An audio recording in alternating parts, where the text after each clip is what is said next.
Right off of yours. It's recording now. Thank you. Welcome, everyone, to the November 29th Cascade Speakeasy meeting.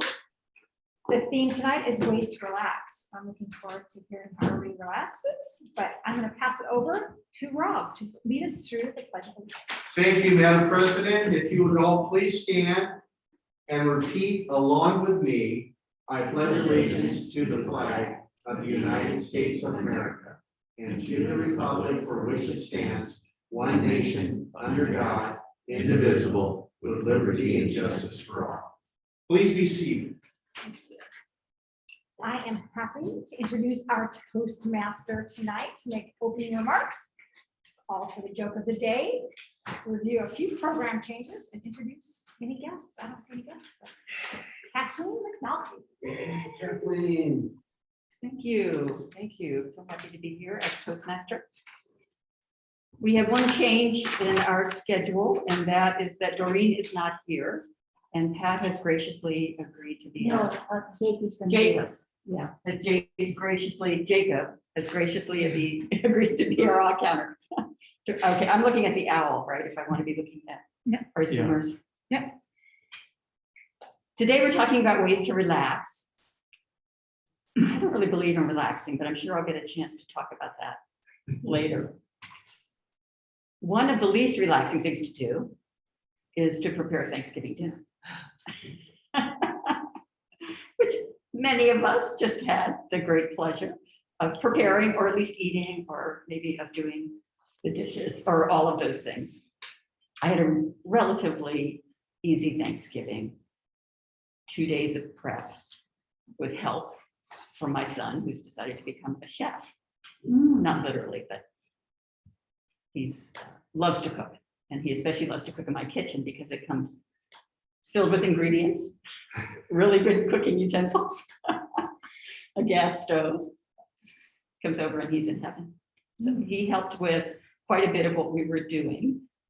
Pretty easy day, lots of dishes. That was my biggest complaint. I'm tired of doing dishes day after day, even though we do have a dishwasher.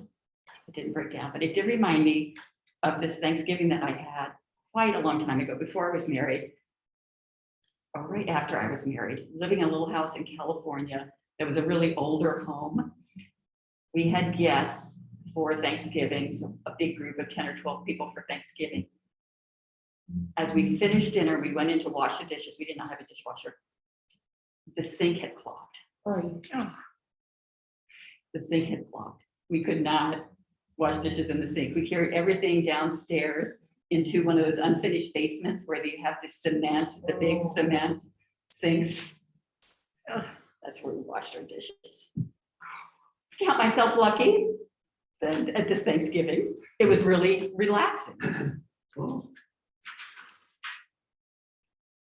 Is there a joke of the day, anybody?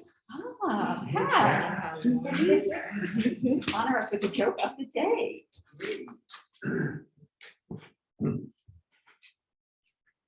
If I can read this without my glasses. Okay, here's the deal. A man on the street hailed a taxi and got in. Taxi driver said, "Man, you've got perfect timing, just like Bob Kelly." The man said, "Who?" The driver said, "Bob Kelly. You know, the guy was gifted beyond belief. Could have been a star in any sport he wanted to. Could have played professional tennis. He sang like Sinatra and danced like Fred Astaire. Played like Elton John. Truly an amazing person." "Sounds like one of a kind," the man said. "Oh, that's not all," said the driver. "Never forgot a name. Remembered everybody's wife or husband. Always had a funny quip and knew exactly what to say. He was a wine expert and had impeccable manners. He was even great around the house. Could do all the repairs in no time flat. Me, on the other hand, I try to fix a faucet and the whole kitchen floods. Not Bob, he did everything perfect." The man replied, "Really? Quite a guy. Wow. And what else? He was a great dresser. He knew how to look his best on any occasion. Nobody could ever compare to Bob Kelly. Really unbelievable guy, the man said. So how did you get to know him? Oh, said the driver. I didn't know him personally. I married his widow.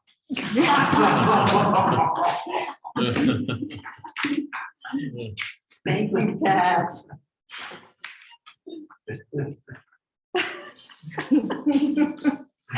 My next responsibility, I believe, is to introduce our general evaluator.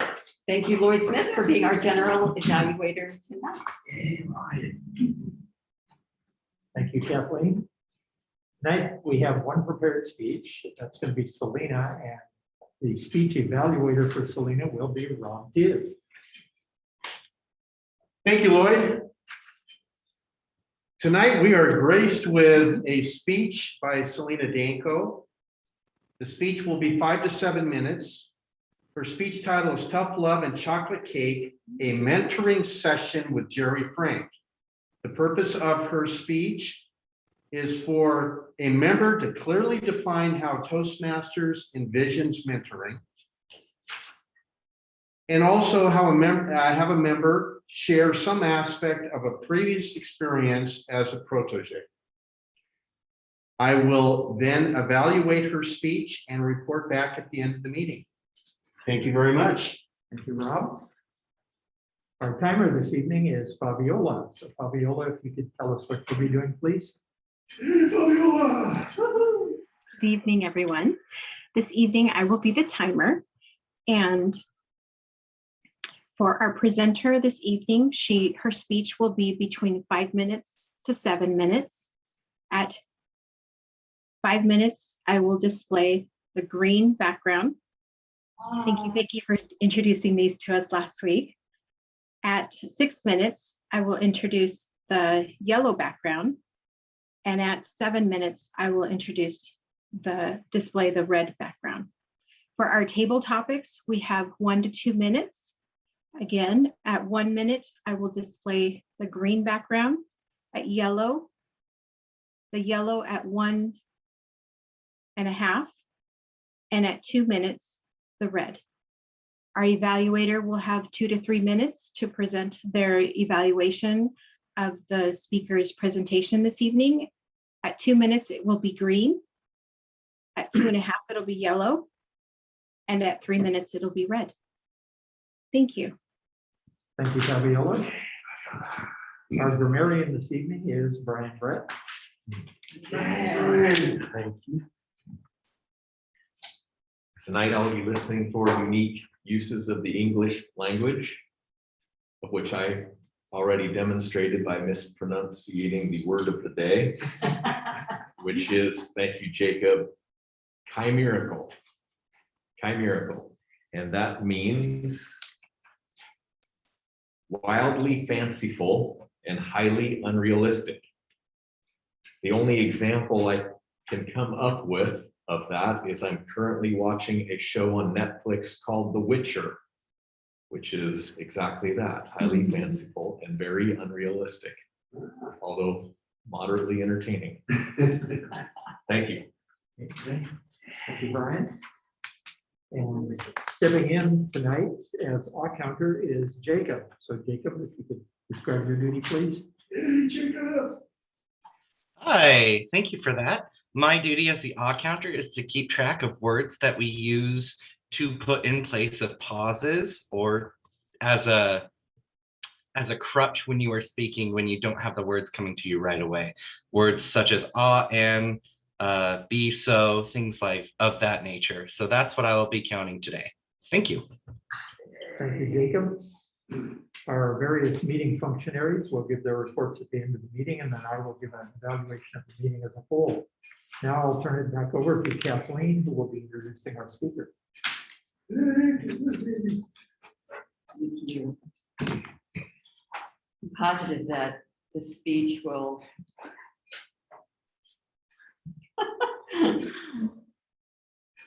is your word an adjective or a noun? Tough I'm question. gonna say adjective. It's an Yes. adjective. Yes. It's an adjective, yeah. It'll be a chimerical speech. Amazing. fanciful, entertaining. I can't wait. I will introduce Selena's speech. The title, as was already mentioned, Tough Love and Chocolate Cake, a mentoring session with Jerry Frank. Late August brings about the Oregon State Fair and its notable attraction, the Jerry Frank Chocolate Layer Cake Contest. Yum.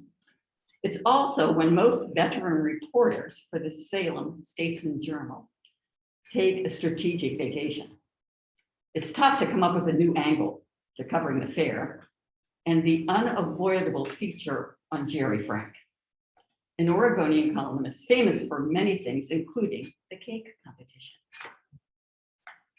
That's when the editing desk hands the assignment to a wet behind the ears reporter straight out of journalism school.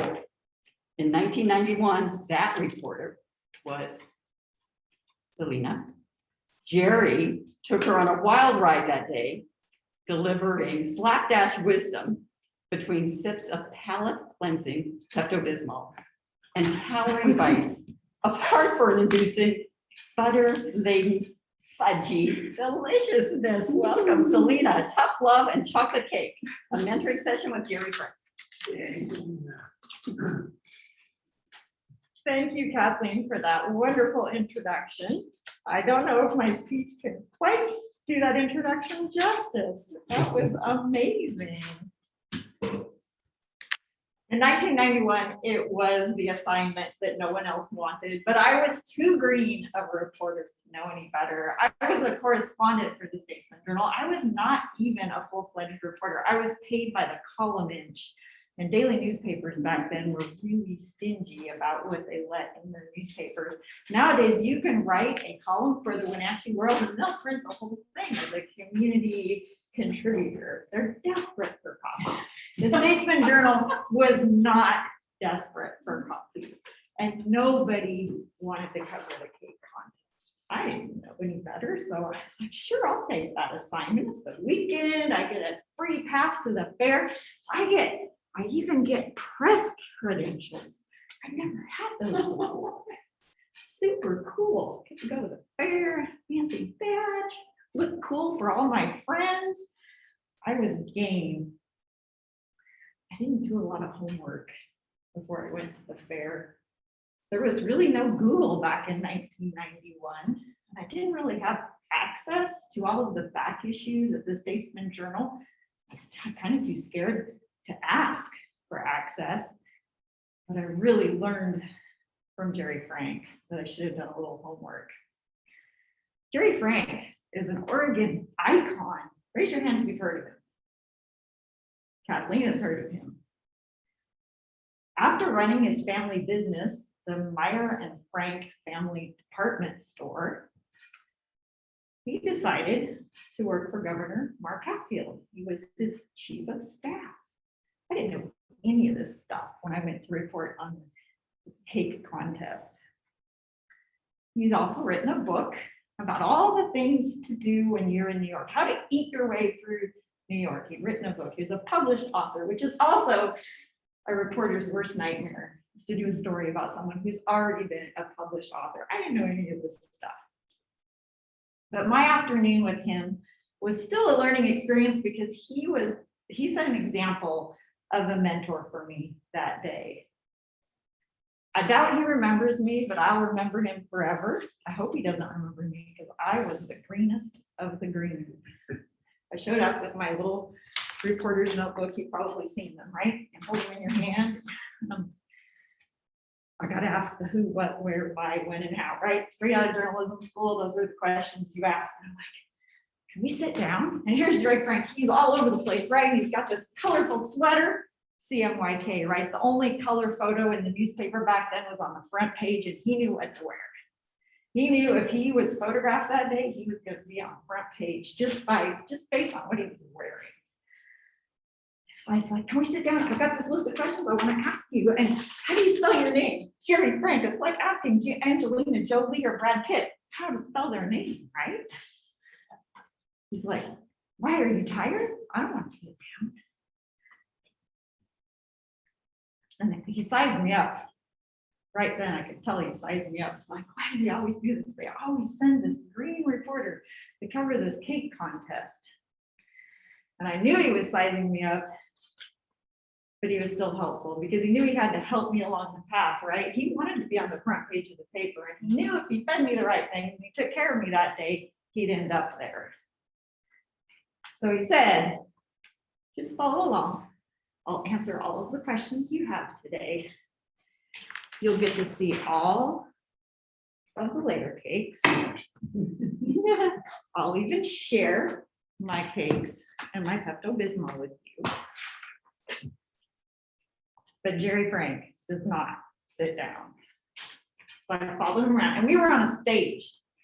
There were 150 cakes that day, and he sampled every one bite at a time. Every once in a while with a sip of Pepto-Bismol. But what I remember about what he did that day really was, he drew me in with his excitement about chocolate cake. It was a sport to him. He owned a dessert company. It was Jerry Frank's Conditoroi in Salem, Oregon. It really was an athletic event for him. And he drew me in with that excitement. He shoved me out of my comfort zone when he refused to sit down and answer my questions. And instead of dismissing me as an impossible project, he took me down the path. He gave me the quotes that I needed to get that front page story.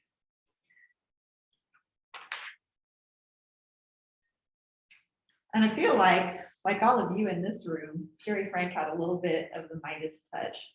Lloyd has that Midas touch when he does his evaluations. Barbara has that Midas touch when she runs the meetings.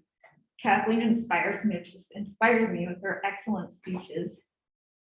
Pat is always paying attention. And Rob's a little bit like Jerry Frank, he's everywhere. And Brian Brett, how many young firefighters have you led along the path? Even though they were green a little bit in the beginning, and maybe they were unsure of themselves, your sureness in them got them on that engine at the end of the day. So that's what mentoring is like for me in Toastmasters. And it reminds me of that first experience with Jerry Frank at that chocolate cake eating contest. And I really hadn't reflected on that until I did this speech about how he was mentoring me that whole time. And I had no idea who this guy was. I asked him to spell his name for crying out loud. I should have known that when I walked into the state fair that day. I learned a whole lot from him. I appreciate his patience with me, as all of yours, as I work my way through the process of being a better speaker. Thank you for the opportunity.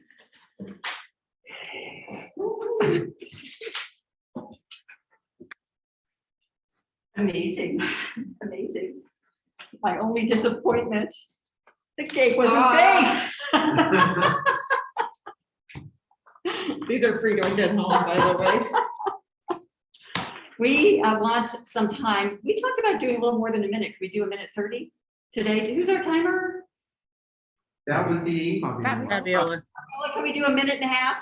Yes, I will give you 1.5 minutes.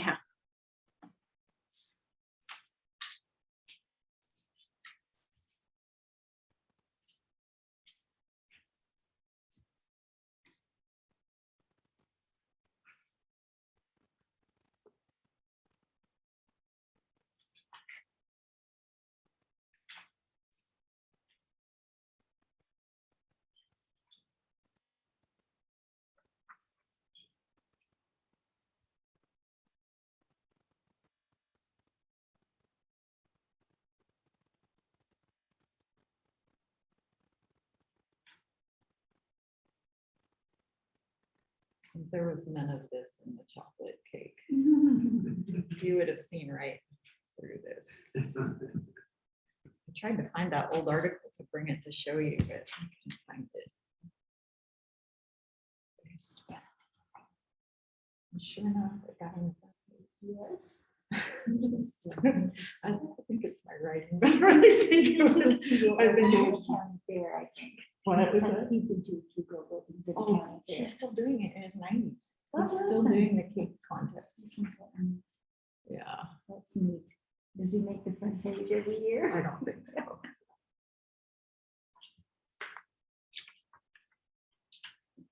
big plans to do.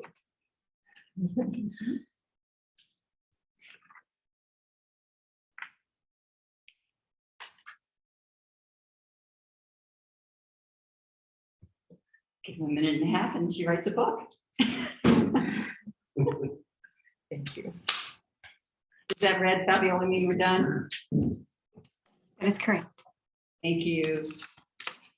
Question, which was the best chocolate cake? I don't remember. I just remembered this Jerry Frank guy. Have you met him? I have not. He was the cake. I mean, really, he's amazing. Sounds like fun. Just, yeah. I didn't actually, I kind of made that part up about tasting the cake. Oh! I didn't really get to. I like that. I like that. I improvise and add things to mine too, especially my tabletop switch is where we are going next. Our table topics master tonight is Vicki Chatterton. Vicki, are you ready to take center stage? I am. Thank you so much, Kathleen. Table Topics is a time when we get to practice our impromptu speaking. It allows our members who didn't have roles a chance to speak, those who had minor roles a chance to have a little bit more, and if we have time, those who have major roles perhaps also will have a chance to speak.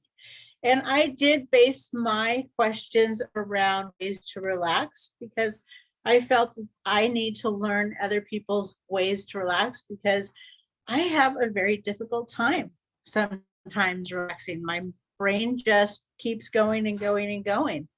And so I want to know from Pat, do you use meditation or prayer or any type of ritual like that to relax? Pat.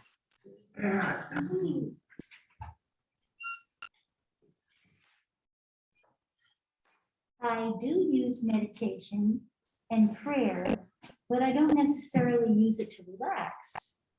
I just use it to calm myself. I don't consider that to be relaxing. I'm happy that I have the knowledge and skills to use meditation and prayer. And I guess I could count before I go to sleep, every single solitary night, I always ask, what am I thankful for today?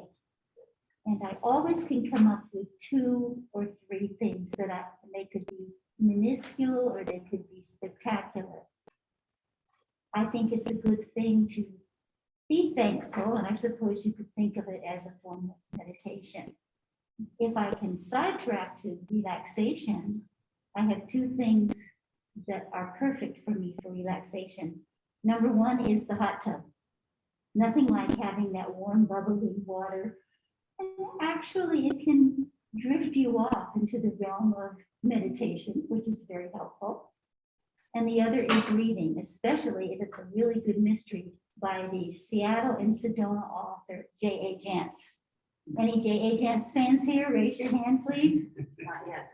Oh, I just can't get over J.A. Jance. And part of it is because I know Seattle, and the other part of it is because I retired to Sedona, Arizona, and her 3 characters, J.T. Beaumont is a detective in Seattle, Sheriff Joanna Brady is in Sedona, and Allie Reynolds goes between Sedona and the general area there. Those are the 2 things that help me. So if I have to say prayer or meditation, it's before I go to sleep at night. And I have no trouble sleeping. I sleep like clockwork, 7 hours every single solitary night, and it's a real blessing. Thank you. Thank you, Pat. That's wonderful. Pat mentioned that the hot tub and water helps her relax. And it seems as though when we're in an element such as the ocean or around water or in nature taking a hike, it allows us to just relax. Dean, where is your favorite place to just relax? Hey, Dean. Well, that's pretty easy, except it's not always very accessible. because my favorite place by far is on the water, as you noted, in the canoe, in the wilderness, in northern Saskatchewan or farther north. There are a few things that are more calming and relaxing than being out there in the wilderness in a canoe with my wife and all of our gear, hopefully. And we've got nothing to do except travel. And the water, just being out there in with the water, on the water, in the wind, and the sunshine and the clouds is just enormously relaxing. I suppose I must be honest and say there are a few moments when that is not always the case, like when we have some nasty white water to run, or one night we thought there was a bear outside the tent that turned out to be a moose. That was rather humorous in hindsight. But clearly being out in the wilderness, canoeing away from all of the to-do lists and the other things, the internet, it's just my favorite way to relax. Thank you. Thank you, Dean. Feel that we might get a speech out of you about that bear moose activity. That would be an interesting speech, I have a I feeling. think I gave one a few years ago on that very topic, All right. but I'll do it again. Okay, we have new members. All right, Fabiola, I will time you while you answer this next question. I'm going to let you know that it's for you just so that you have the heads up. My question to you is, some people find cooking relaxing. They just get in the kitchen and it's meditative and they love to cook. For me, it is very stressful. It's not something that I relax with. I want to know, is there some activity that when you get into the groove, you just are there and you can just relax and have a great time? Fabiola. Thank you for that question. As a matter of fact, cooking, I do find cooking to be very relaxing for me when I cook by myself, because I like to prep all of my ingredients, chop them, have them all lined up, all of my different equipment ready for me to use as I begin to start following a recipe or a recipe that I have memorized. I do not find it relaxing when I cook with another person. So, and I say that because just last week for Thanksgiving, my son and I partnered up to make buttermilk biscuits. And my son loves to cook and I love to cook with him, but he likes to grab ingredients as needed and equipment as needed. And I will say that our buttermilk biscuits turned out, the flavor was amazing. We learned how to freeze our butter and then shred it right when we were going to make our biscuits in our dough, and also just fold our dough over 3 times. So the taste was amazing. However, we did not use enough baking soda and baking powder. Therefore, our biscuits turned out to be cookies. And we still ate them, and our dog loved them because she got to eat most of them. But for me, I do find cooking to be very relaxing when it's me cooking by myself. I really enjoy cooking for other people, but it's stressful or a little more tense for me when I cook with other people that are not as organized in the process. Thank you for the question.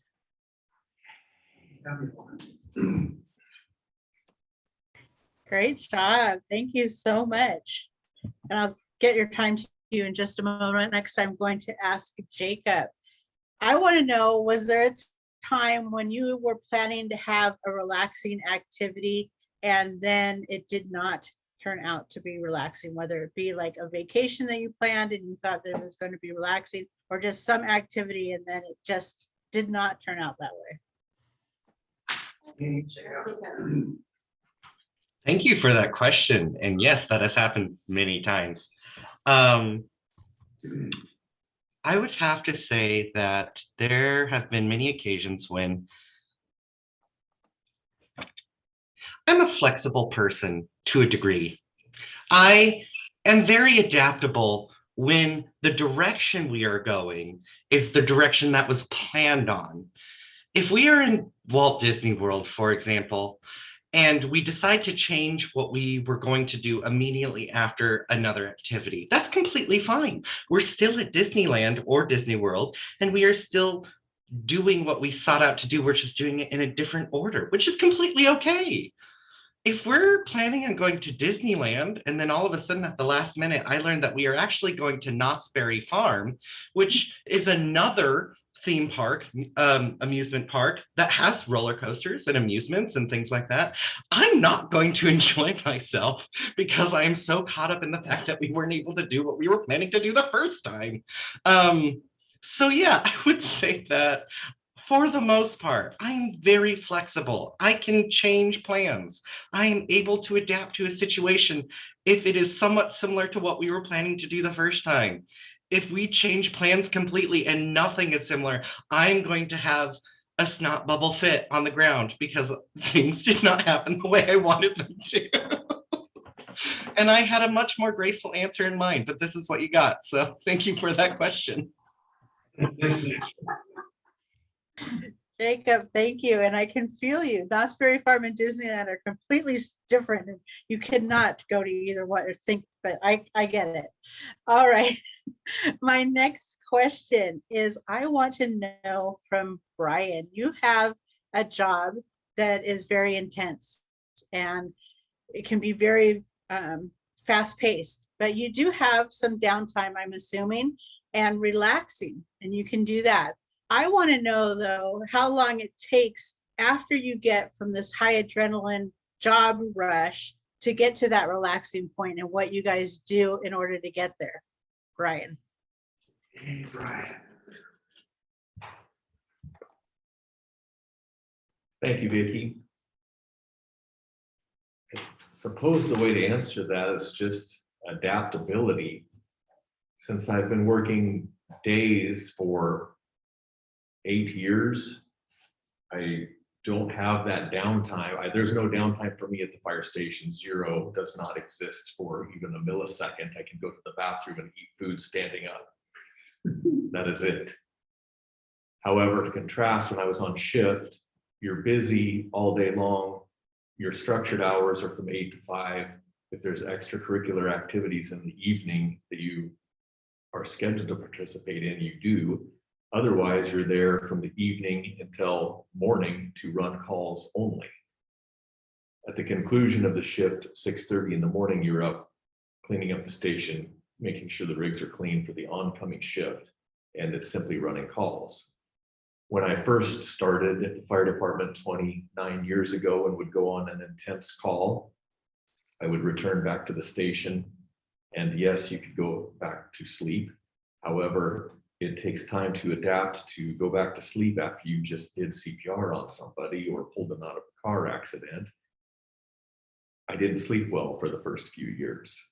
However, I assimilated like everyone else did, and it didn't take too long. Well, it did take a little while. It took some time to where once the incident was over, we put everything away. My heart rate was able to come down quickly. I knew I needed to get some sleep because I didn't know when we would be going out again. And every firefighter, EMT always hopes you sleep all night because that means nothing bad happened to anyone. Thank you, Vicki. Thank you very much. Powerful answer. All right, my next question is for Rob. Rob, do you find watching football relaxing, or are you the type of person who watches and is cheering and gets so involved with the game that you cannot relax? So is football relaxing for you, or do you get all riled up?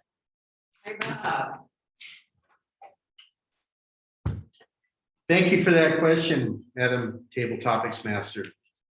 It depends on what football game we're talking about.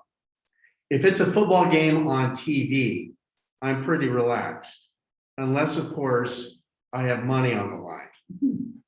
If it's my favorite team, the Cougs of WSU, then I'm excited all the time and I have a difficult time being calm and collected because I want my team to win every week. When I'm actually officiating on the field, I have to be very calm. I have to be neutral. I have to be unbiased. I can't show emotion because that's the wrong message to send to these kids who are playing football. They're already excited. And you know, the hormones are flowing and you just have to be a very calm presence out there on the field. I think that makes me internally calm because I know that there's nothing that is going to alarm me. I'm just going to address those things as they happen on the field. And if things do get out of control, they have this little thing on my belt. It's called a yellow flag. And all I have to do is throw that flag or blow my whistle, stop everything, talk to the head referee, and we sort it out in a very calm manner. Football to me is a sport that I love playing. It's a sport I love officiating. It's a sport that I love watching on TV. It truly is one of the passions in my life, something that I will do for the rest of my life because I really enjoy it. Thank you, Madam Table Topics Master. Thank you, Rob. My next question is for Lloyd. Lloyd, you were coach for the debate team. You probably had to talk your students down when they got very nervous before a match. Could you tell us how you would go about help relax?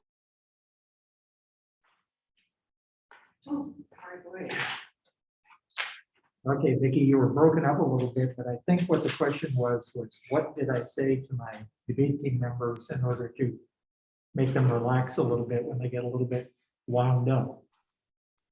Yep, that's it. Okay, thank you. It depends. Thank you very much. It depends on the particular kid. The best debater I ever coached, who actually went on to win a college national championship in debating when he debated at Gonzaga, used to throw up frequently when he was on my team. It's just one of those things you get used to after a while. You know. The first couple of times was startling, but after that, you know, well, where's Harold? Oh, he's thrown up in the trash can, you know, but there wasn't anything to say to him. He had that good grip on the activity. It's just that he got internally wound up. And, you know, if you think about it, when any of us are agitated about something, having someone say, relax, generally doesn't work. There's no point even saying it. In fact, if you concentrate on being relaxed, you're going to have the opposite happen to you.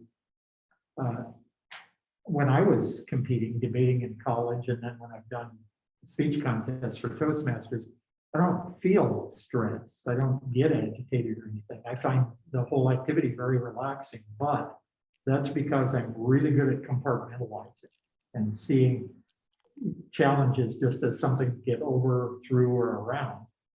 And so people would say, wow, how can you be so calm? Well, how can you not be so calm? I mean, to me, it's just something I do. I don't think about the stress because I don't feel it. That's why, unlike some people I've competed against, I don't end up out in the hallway screaming obscenities and kicking walls and whatnot. Although that's some of the entertainment of a Toastmasters contest every now and then. So I didn't answer your question because I'm not sure there is an answer. I'm not sure there is something that you can actually say to somebody to make them relax. Thank you, Madam Table Topics Master. Thank you, Lloyd. My next question is for Kathleen. Kathleen, you said it's very difficult for you to relax. And I would like to know, is it some activity that you're doing, or do you just keep thinking about things, or what is it that you feel that you don't relax? Just you don't have the time? Tell us more about why you can't relax. Thank you, Vicki. I blame it on my children. I knew how to relax until I had children. they demand a lot. And especially if you're working full-time, and your husband's working full-time, and you live in an area where you're not near family, you get into a cycle that is constant motion. I enjoyed it. It was fun. I'm not complaining. I just have never gotten out of it. My kids are grown. It's a pattern. I just have a habit of it. I did used to know how to relax. We used to go, before children, to Jamaica, to a place called Trial, which was a resort there. We had a house with other couples right on the bay, a round house, literally round. In the middle of it was an open air swimming pool. Every day at 4 o'clock, the blender would start buzzing, and the butler would serve pina coladas. Shortly thereafter, the cook would ring the dinner bell. Everyone would eat dinner made by this fabulous Jamaican chef. Our laundry was done by the laundress of the house. That was a very, very chimerical experience, very relaxing. I can remember being, and we went several times, we went a couple of years in a row. That was a place where I would get there, I'd be there a week, I would leave, I would not have thought of anything. I would not have thought of work. And we did have kids, and we left them at home towards the end. I would not have thought of my kids. Nothing like that would have crossed my mind. It was an utterly and completely relaxing experience. I look forward to that again soon. Hey, Kathleen.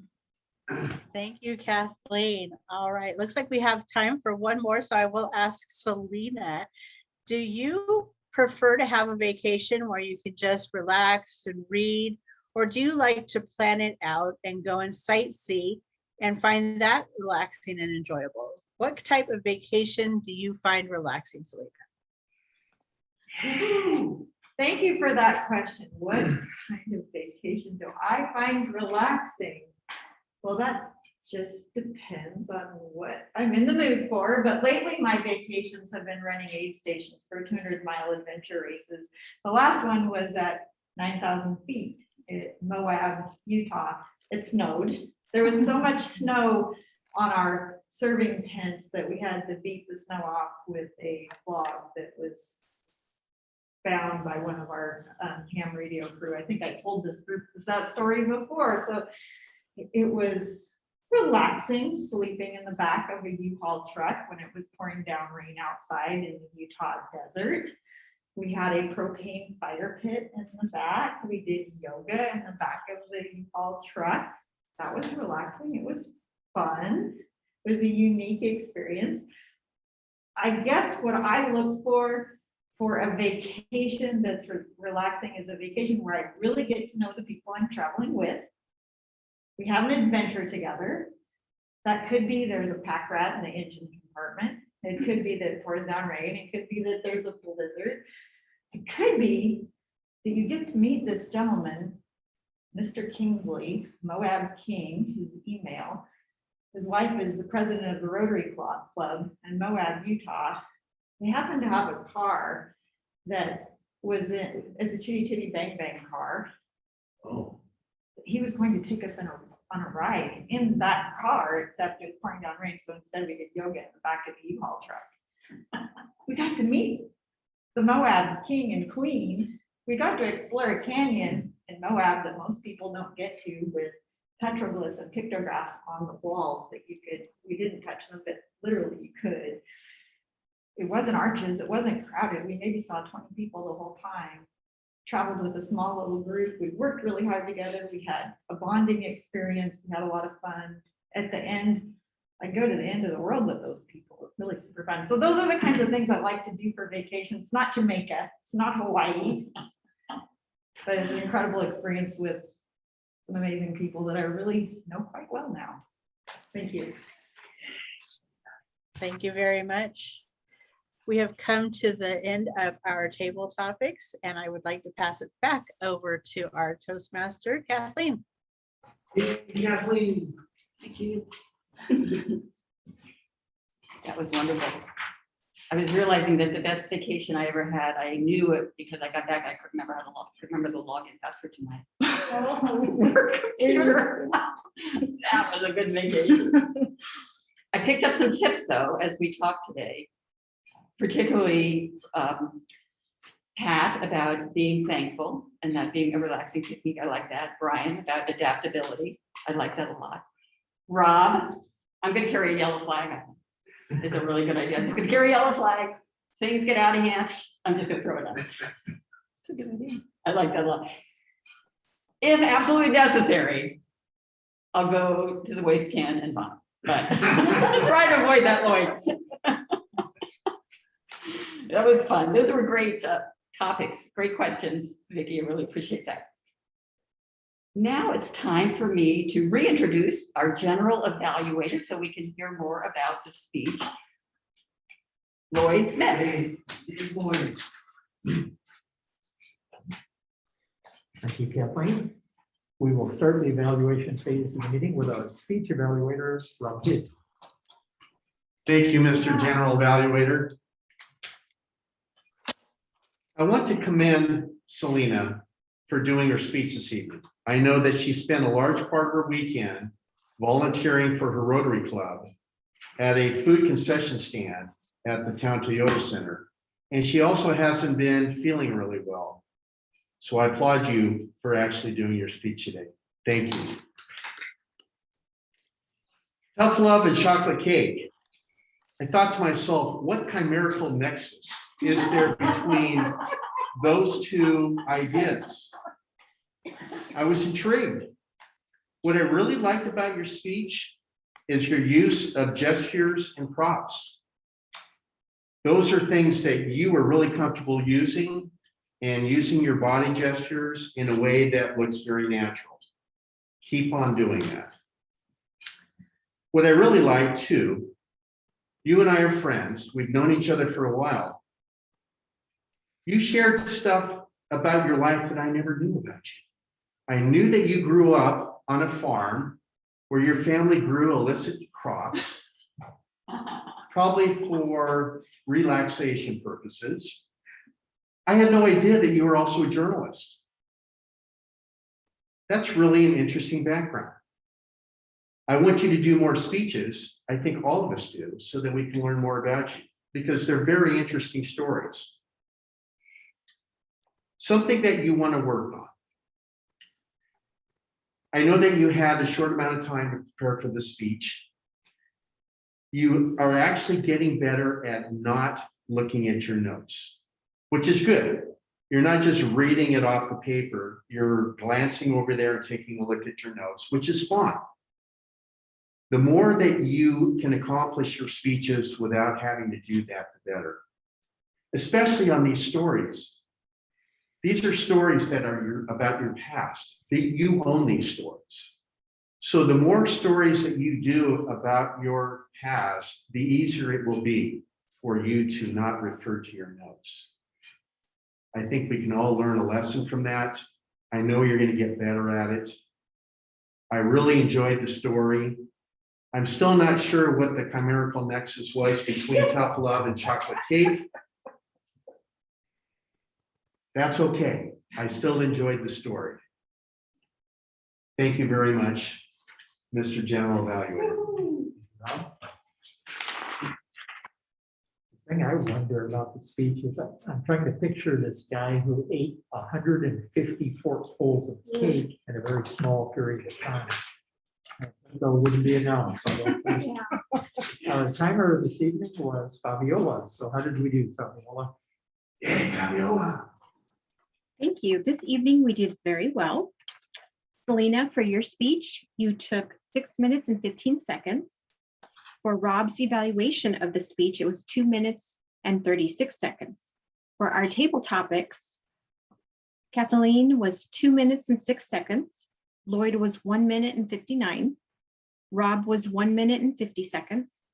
Pat was 2 minutes and 5 seconds. Selena was 2 minutes and 22 seconds.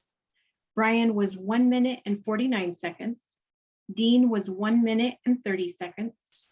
Jacob was 1 minute and 36 seconds. And I was 1 minute and 56 seconds. Thank you, everyone. Thank you, Fabiola. Our grammarian this evening was Brian Brett. So how did we do, Brian? Hey, Brian. Thank you. I would like to say everyone did very well, but I must confess I was so mesmerized with what everyone was saying. I failed to listen with a critical ear. I was very impressed right away by Jacob telling me what the word of the day was I selected. I really appreciate that. And also, Jacob, what did catch my ear was snot bubble fit. I can relate to that. Like to say I've never had one, but I could be lying. And very impressive that Kathleen threw in the word of the day right out of the chute. And then Rob follows up with a double. Good job. Thank you. Hey, Brian. Thank you, Brian. Finally, our odd counter this evening was Jacob, who came off the bench to do that. So how did we do in odd count, Jacob? Hey, Jacob. Hi, we did fairly well today. Brian, you were clean as a whistle. Kathleen, you had one but. Pat, you had one so. Rob, you had one and. Fabiola, you had two and. Brian, you're clean. Lloyd, you had two Selena, you had an and. Vicky, you had two repetitions. Dean, you had two ands and a but. And I did the worst with three an and a but.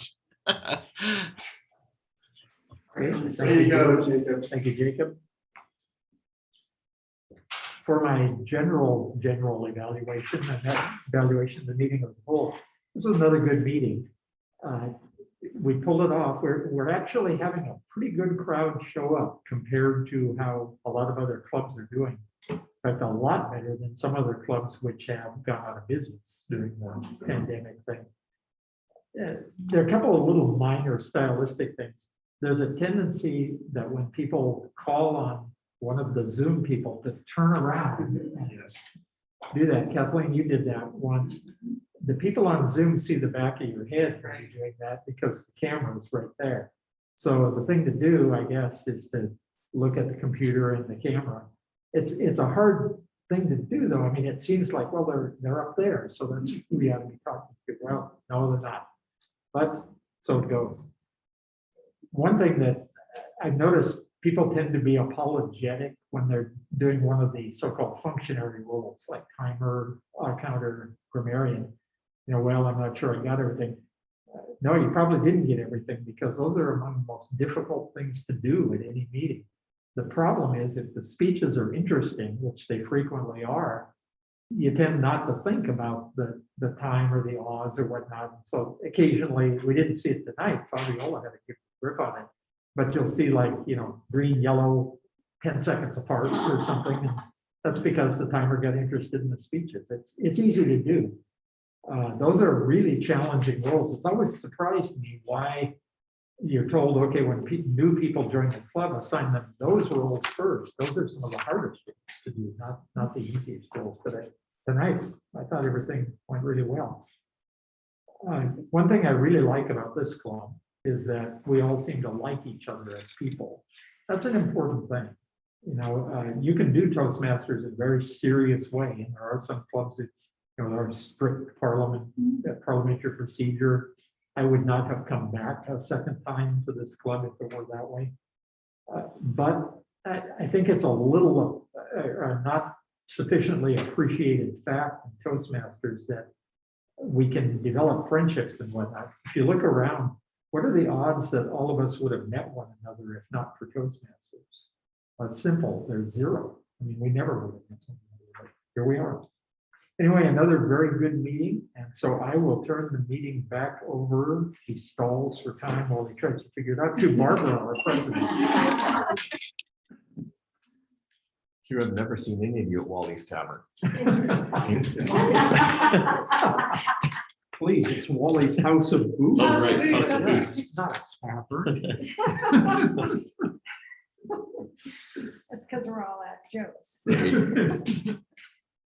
Another wonderful meeting, and I want to just say to echo what Lloyd said, one of the reasons I even joined the meeting was because of the club mission. This is the first part, we provide a mutually supportive and positive learning environment. So thank you for making that way to us new members, and I will get my speech in here one of these days. Those are also inspiring for me to do that. I want to open it up for announcements. Rob? Vice President? I just want to confirm with everyone, do we have any meetings that we are not going to do in December due to the holidays? And I don't have a calendar here in front of me, but I just want to make sure that if we do have one that's going to be canceled, that everybody knows well in advance, so that those who would like to do their speech can plan for one of the meetings. That's canceled. That's not canceled. So what about, could we cancel on the 27th? Is that's between Christmas and New Year? I concur. I will be out of town in Illinois on the 27th, so I'll be in a completely different time zone. That'd probably be a good one. I think that would be wise. So we'll officially cancel that one as of the 27th. If you are truly interested in doing a speech, I know that I sent Jacob some information. I see he has a hand up. You'll do an icebreaker the next week, Jacob? Yeah, I wrote it out because as a writer, I like to write things before I say them out loud because it usually, turns into not a snot bubble fit when I do that.